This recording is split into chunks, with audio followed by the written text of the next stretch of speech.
Assalamualaikum warahmatullahi wabarakatuh.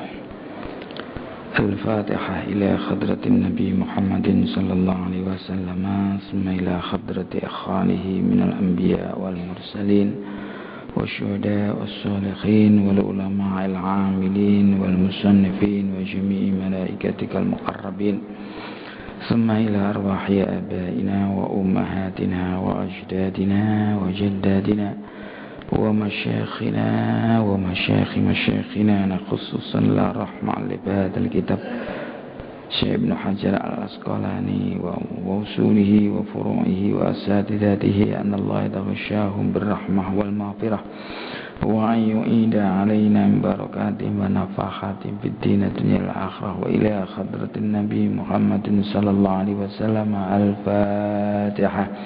أعوذ بالله من الشيطان الرجيم. بسم الله الرحمن الرحيم. الحمد لله رب العالمين الرحمن الرحيم مالك يوم الدين إياك نعبد وإياك نستعين اهدنا الصراط المستقيم صراط الذين أنعمت عليهم غير المغضوب عليهم ولا الضالين آمين.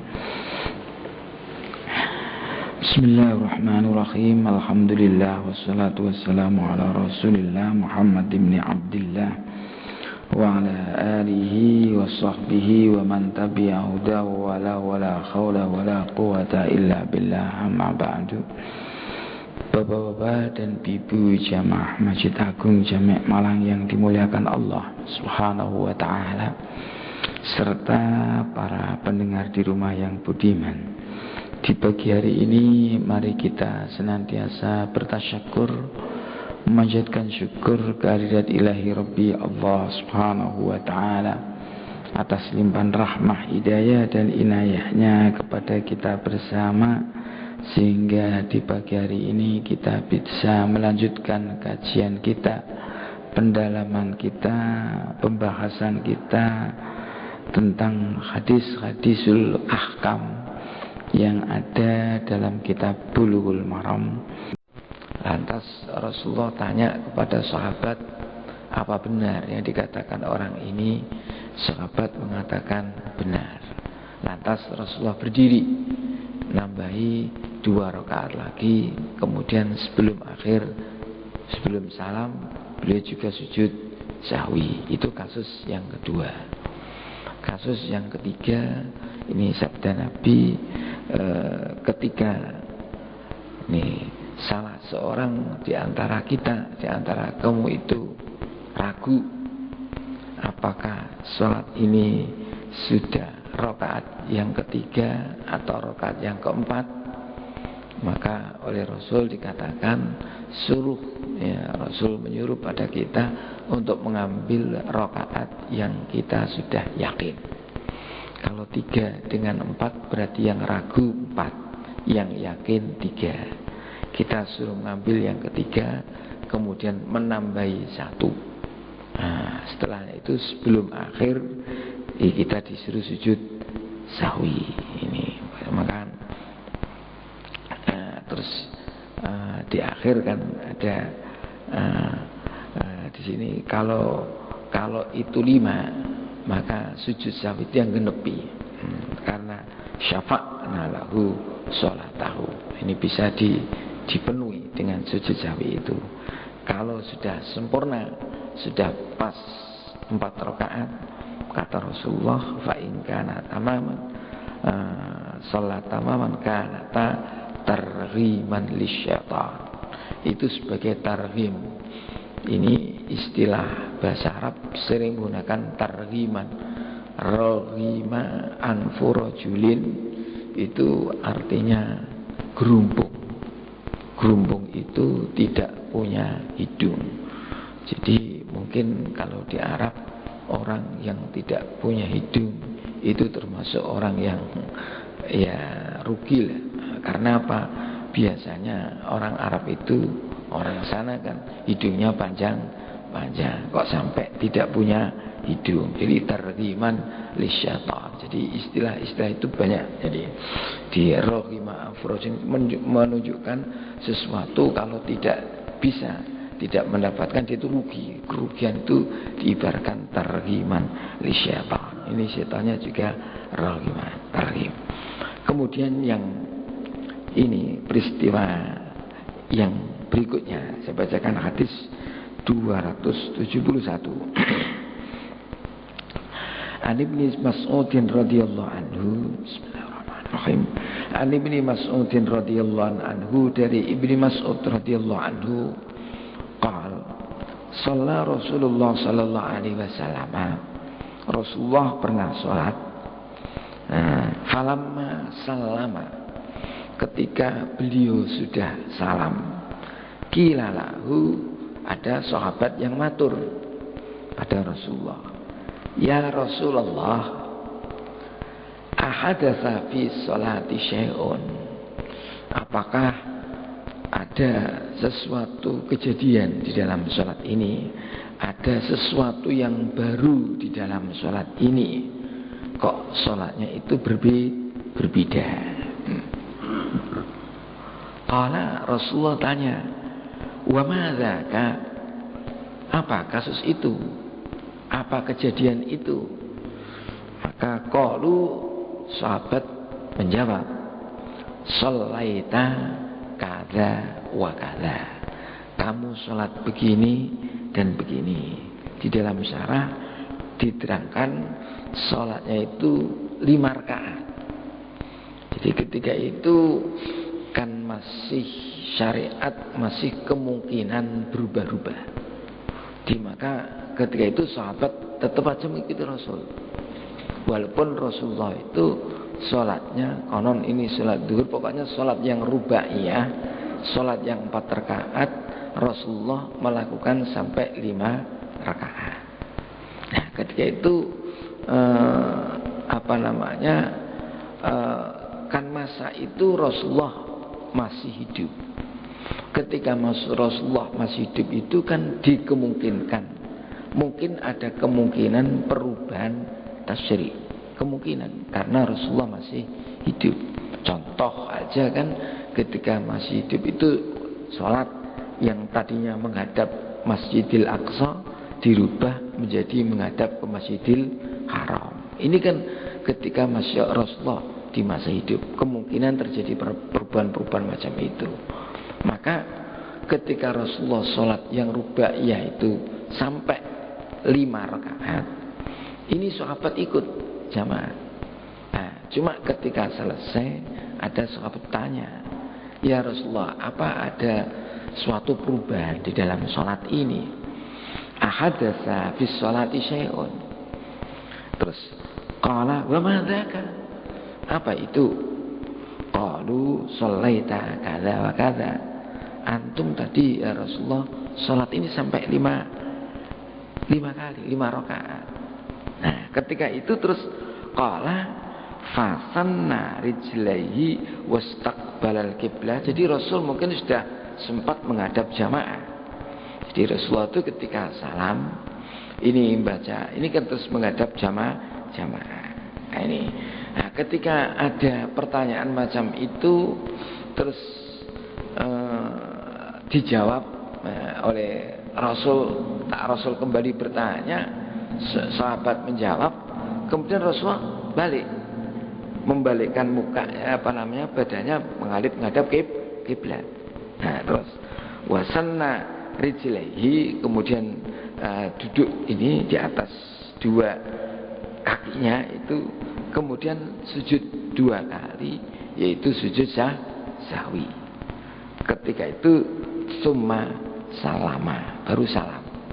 Jadi sudah menghadapi jamaah karena mau wiridan. Terus ini ada tanya itu dijawab, Rasulullah balik menghadap kiblat lagi. Terus beliau itu sujud 2 rakaat dengan sujud sahwi. Jadi ini tambah, Rasulullah ketika itu sholatnya tambah 1 rakaat. Nah, terus summa aqbala 'alan nas biwajhihi. Setelahnya sujud sahwi, Rasulullah menghadap kepada jamaah lagi. Terus baru beliau itu memberi nasihat. Faqala innahu law ahdatsa fis sholati syai'un amba'tukum bihi. Nah, dijelaskan, wahai sahabat-sahabat, ketika terjadi perubahan di dalam sholat, ada suatu perubahan, maka pasti aku akan menjelaskan, menerangkan kepada kamu. Walakinni ana basyarun mislukum, tapi saya itu kan manusia seperti kamu. Ansa kama tansauna, kami lupa seperti juga kamu lupa. Fa idza nasitu, kalau saya itu lupa, fadzakaruni, maka karena fadzakaruni, maka ingatkanlah saya.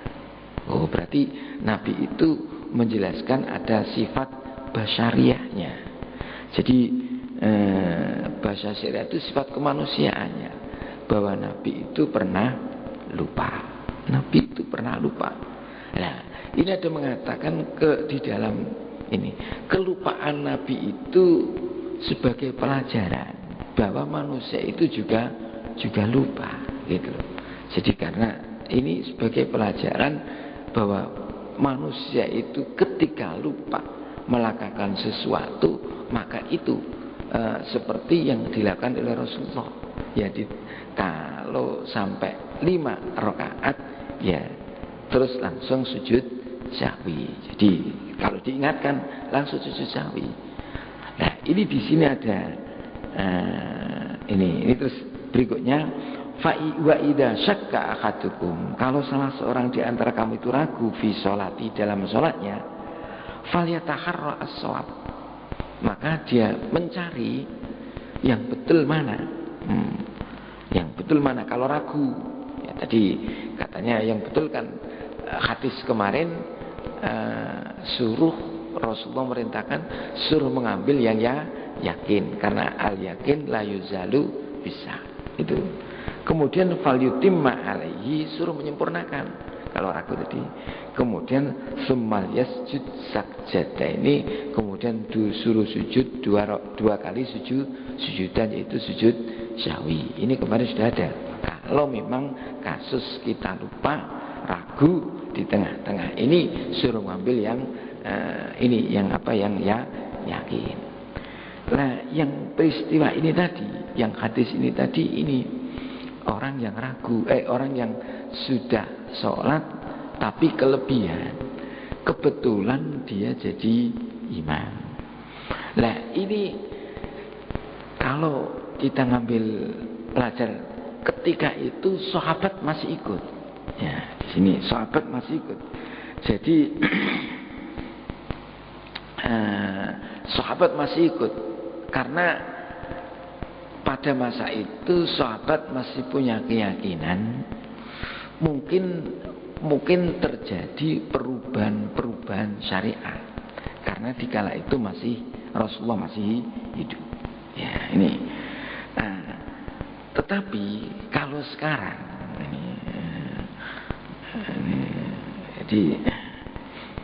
jadi ini kalau sekarang bagaimana kasus sekarang? Kalau ada imam itu melakukan sholat, yang sholatnya itu lebih, contohnya sholat subuh 3 rakaat, sholat duhur 5 rakaat. Tuh, ada imam sholat duhur 5 rakaat. Contohnya begini. Ketika rakaat keempat, mestinya kan tahiyat akhir. Karena imam itu lupa mungkin, atau yakin, imamnya ragu, ya kan? Kita tidak ragu, imamnya ragu. Kalau ragu tadi kan disuruh mengambil mana yang yakin. Karena imam itu ragu rakaat keempat atau rakaat kelima, maka imam itu mengambil rakaat yang keempat yang diyakini. Lantas imam berdiri, padahal makmumnya tahu rakaatnya itu sudah rakaat kelima. Maka ketika itu makmum disuruh baca tasbih. Enggak tasbih, subhanallah, tidak boleh makmum itu mengikuti imam? Tidak boleh. Ketika makmum itu yakin bahwa yang dilakukan imam itu membatalkan salat. Iya kan? Karena salat zuhur itu kan 4 rakaat. Loh, imam kok berdiri lagi sampai 5 rakaat. Di sini ada. Jadi mutaba'atul imam li imamihi wa tabtulu sholatal makmum idza tayaqqana khata'a imamihi wa taba'ahu. Ini jadi begini. Jadi kalau makmum itu tahu bahwa imam itu melakukan suatu kesalahan, tambah-tambah, ini makmum tidak boleh ikut. Tidak boleh ikut sholatnya imam. Terus makmumnya bagaimana? Di sini ada nanti ya. Makmumnya itu menanti. Boleh menanti sampai imam tadi, biar dia salam sama-sama imam. Ataupun dia itu mufaraqah. Jadi mufaraqah langsung tahiyat akhir sendiri langsung salam. Tidak apa-apa. Nah, jadi sudah mufaraqah, tidak jamaah lagi. Ataupun dia menanti salamnya imam. Nah, imamnya bagaimana? Seandainya imam tidak sujud sahwi, apa sah sholatnya imam? Sah. Imamnya sholatnya sah. Karena imam itu yakin bahwa sholat yang dilakukan oleh beliau itu sholat yang keempat, belum yang kelima. Ini peristiwa macam ini pernah saya mengalami ketika masih di pondok. Ya, di pondok itu Anda tahu ya, ketika itu saya ingat sholatnya sholat subuh. Sholat subuh itu imamnya itu sholat sampai 3 rakaat. Dia sepuh yang imami. Nah, ketika itu tidak ada makmum itu yang mengingatkan, tidak ada. Mungkin yang senior itu ada yang jamaah, cuma mungkin jamaahnya agak jauh. Jadi mereka tidak sempat mengingatkan karena jauh dengan imam. Karena ketika itu belum ada pengeras. Jadi akhirnya imam itu sholat sampai 3 rakaat. Nah, ketika sholat sudah 3 rakaat, salamnya pulang. Wiridan biasa. Tidak ada yang berani matur, tidak ada. Nah, ketika sudah siang, kira-kira jam berapa itu terus mungkin ada seorang santri yang sowan pada kiai, terus menjelaskan peristiwa itu. Akhirnya terus kiai menulis pengumuman, barang siapa yang tadi pagi ikut sholat subuh jamaah dengan kiai lengkap, ini tolong mereka suruh qadha sholat, karena sholatnya itu batal. Nah, jadi padahal imamnya enggak batal, makmumnya dianggap batal. Karena mestinya karena makmum enggak ada. Kalau makmum itu sholat subuh, yang boleh dia itu mutaba'atul imam, mengikuti imam itu kalau imam itu lupa sunnah. Contohnya kemarin sunnah ab'ad. Sunnah ab'ad itu tahiyat awal, kunut itu seandainya imam tidak melakukan, maka makmum wajib mengikuti imam. Jadi ketika imam lupa tahiyat awal, maka makmum wajib mengikuti imam. Karena apa? Tahiyat awal itu hukumnya sunnah, mutaba'atul imam hukumnya wajib. Jadi harus. Tetapi kalau imamnya itu sholat sampai duhur 5 rakaat, makmum tidak boleh ikut. Karena ini bana khata'uhu, jelas bahwa makmum itu melakukan sesuatu yang membatalkan sholat. Kita tidak boleh ikut. Ya nanti kita hanya menanti imam, boleh intizar itu. Nah, baru nanti ketika imam itu salam, nah kita ikut salam. Kalau ingin mau jamaah, ataupun tadi alternatif yang kedua, kita langsung tahiyat akhir, langsung salam sendiri, niat mufaroqah. Itu sholat kita sah, sholatnya imam juga sah. Kok batal enggak? Imam juga sah, karena imam meyakini bahwa yang dilakukan tadi adalah benar. Karena imam tadi masih meyakini tadi ya, nah, yang di atas hadis sebelumnya kan, kalau 5 itu syafa'na lahu, sujud sahwi itu sebagai pengganepi ya, kekurangan ganep kan. Tetapi kalau sudah pas, nah itu dia itu merugikan setan. Jadi godanya setan itu tidak berhasil. Godo tapi enggak berhasil. Maka dikatakan targhiman li setan. Nah, ini kalau imam. Oke. Nah, berikutnya ternyata ada kasus lagi begini. Nah, ketika kita jamaah sholat maghrib, imamnya itu lupa tidak tahiyat awal, padahal kita termasuk makmum masbuk. Kita cuma ikut rakaat yang ketiga.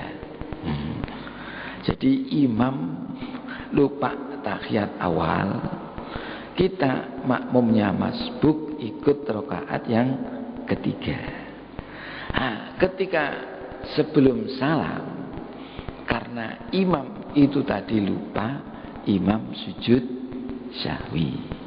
Maka ketika itu kita yang makmum masbuk tadi kan tidak tahu lupanya imam, ya kan?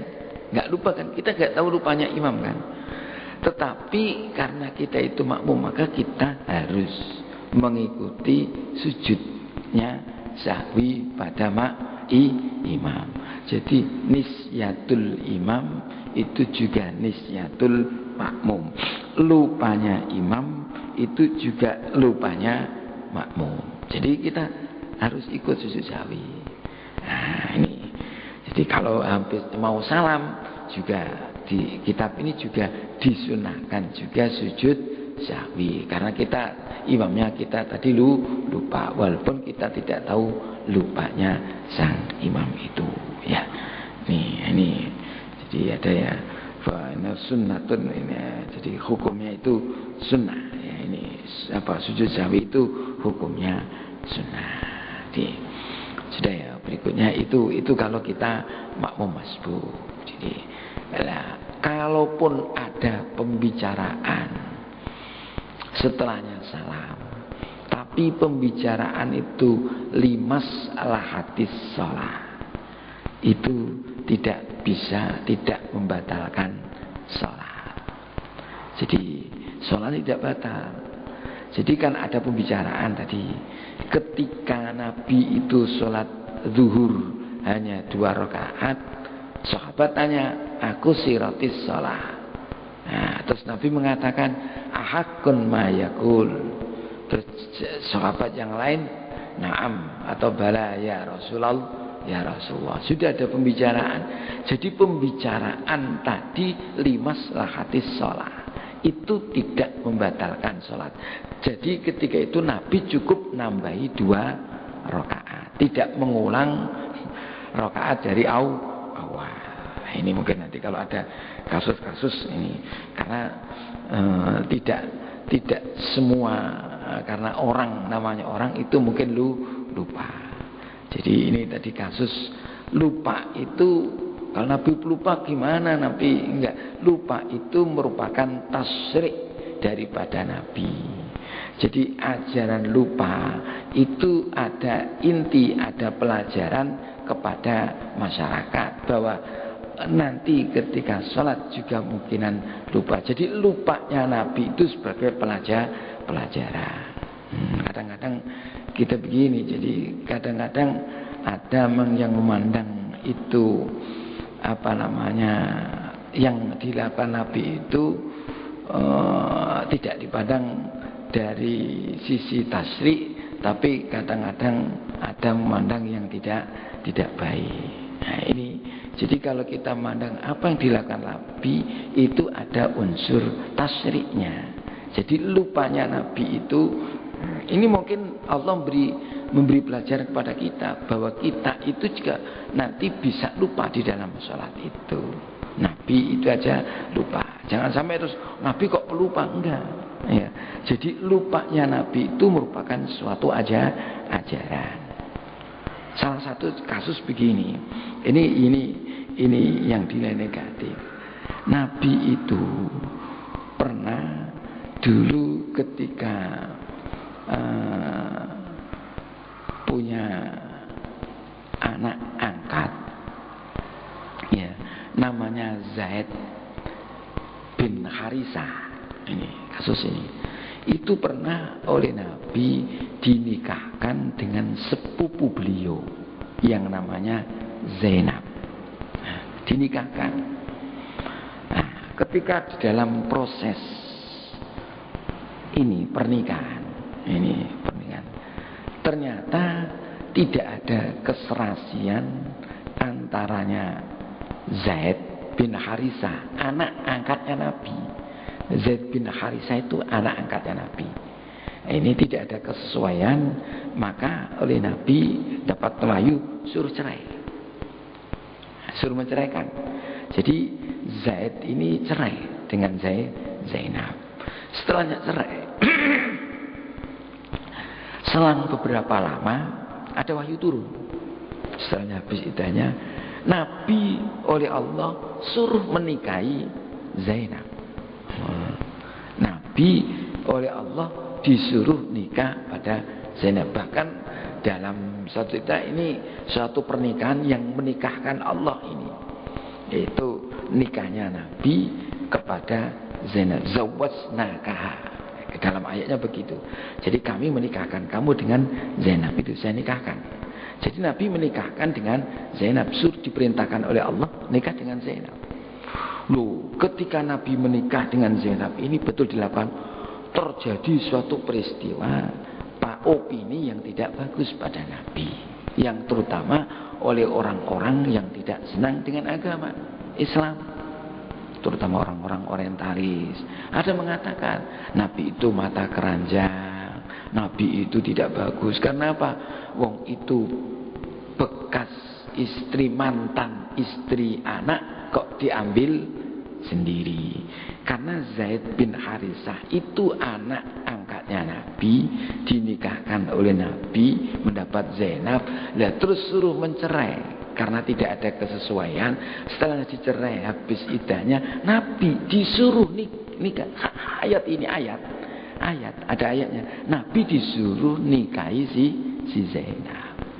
Ini kalau kita umat Islam itu mandangnya peristiwa itu jangan negatif, itu peristiwa itu tasyri'. Ada nilai-nilai syariat, ada nilai-nilai hukum di situ. Apa nilai hukumnya? Bahwa anak angkat itu ya orang lain. Anak angkat itu orang lain. Anak angkat itu tidak sebagaimana anak sendiri. Kalau anak sendiri, mantan istrinya anak itu tidak boleh bagi mertua. Ini mahromiyahnya ala takbid abah. Jadi contoh ya, ini saya punya menantu. Menantu saya perempuan, saya laki. Terus kebetulan anak saya yang laki-laki itu cerai atau meninggal dunia. Karena saya kasihan pada menantu saya, tak ambil. Lu nggak boleh, ini mahram.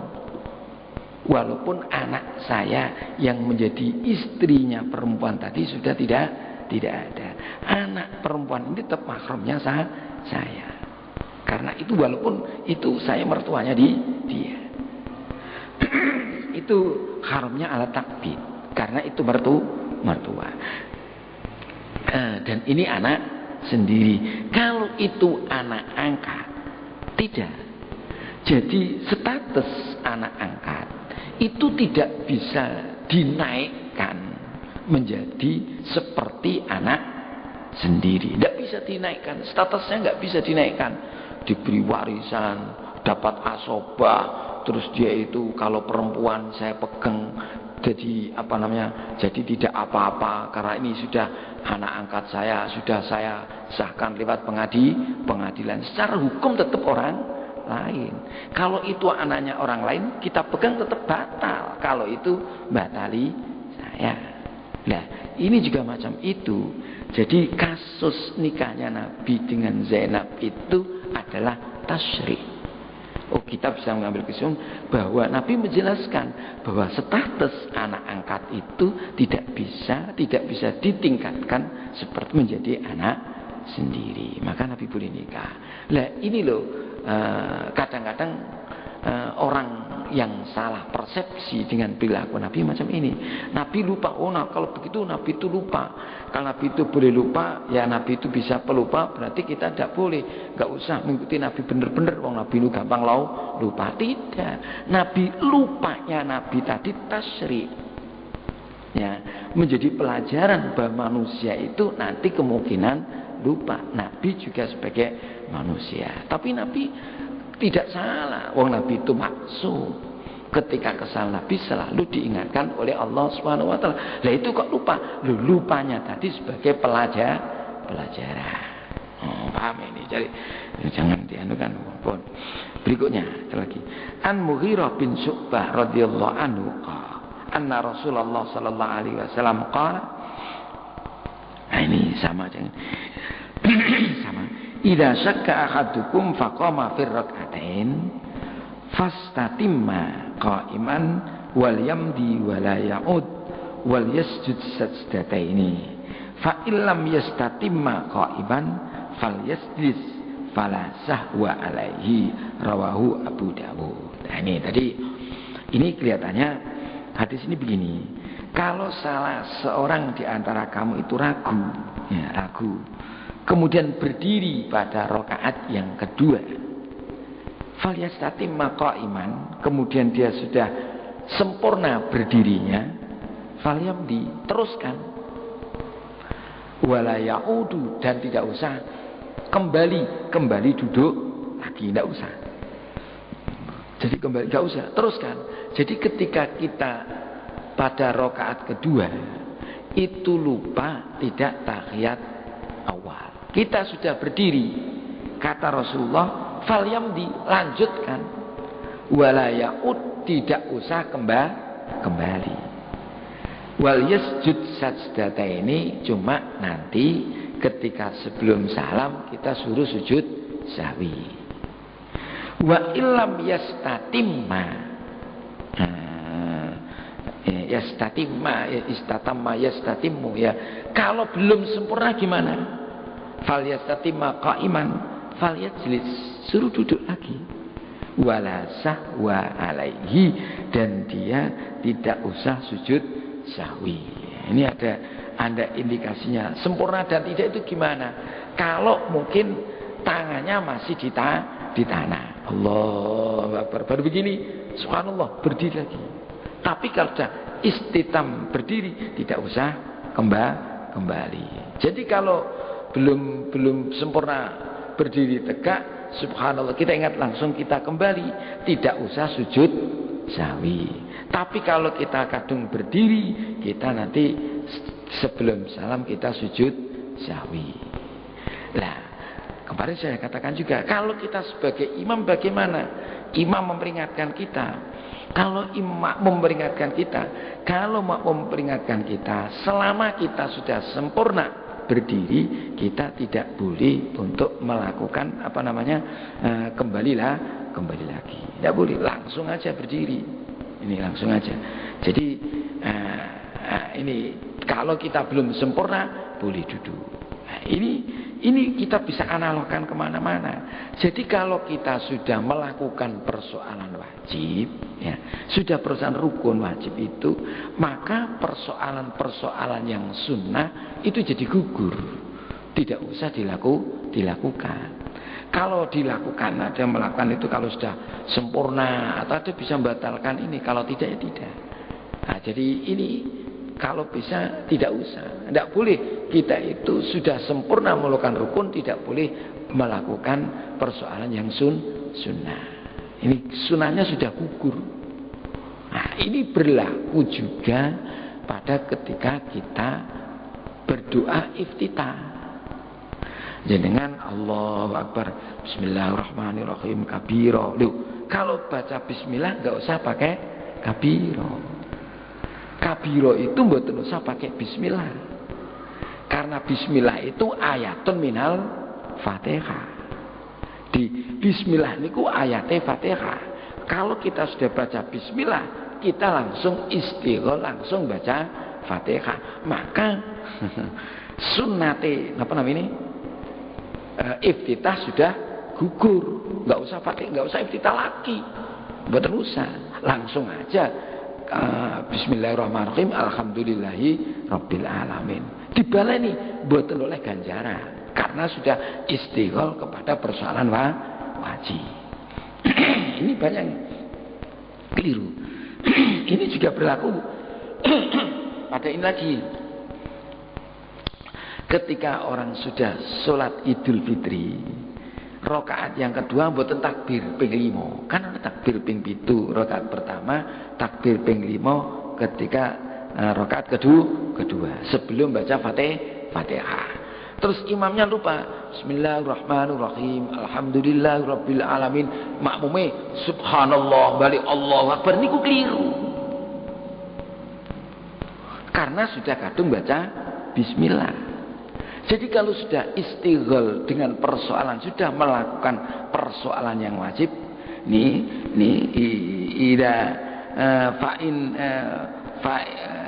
fastatamma qaiman, sudah berdiri sempurna, rukunnya sudah dilakukan, rukunnya sholat baca Fatihah, rukun dilakukan, maka takbir itu tidak usah dilakukan. Baleni la opora le ganjaran dibaleni.